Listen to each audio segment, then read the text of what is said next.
রাজধানীর প্রধান সড়ক ও অলিগলিতে ব্যাটারি চালিত অটোরিকশার দাপটে যানজট ও দুর্ঘটনা বেড়ে যাওয়ায় গভীর উদ্বেগ প্রকাশ করেছেন ব্যবসায়ীরা। একই সঙ্গে এসব অবৈধ ও লাইসেন্সবিহীন যান চলাচল বন্ধে কঠোর আইনি পদক্ষেপ নেওয়ার দাবি জানিয়েছেন তারা। Dhaka chamber of commerce and industries DCCI ও ঢাকা দক্ষিণ সিটি কর্পোরেশনের যৌথ উদ্যোগে আয়োজিত স্থানীয় ব্যবসা বাণিজ্য, আইনশৃঙ্খলা, যানজট ও ট্রেড লাইসেন্স নবায়ন সেবা শীর্ষক মতবিনিময় সভায় এসব কথা বলেন ব্যবসায়ী নেতারা।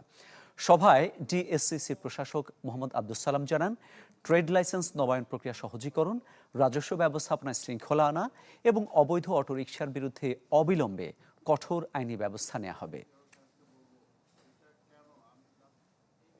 পুলিশের সহায়তায় আমরা সংখ্যা নির্ধারণ করব, হকার কতগুলো হবে, আজকে রিক্সা কতগুলো হবে, সেই অনুযায়ী তাদেরকে আমরা লাইসেন্স দেব।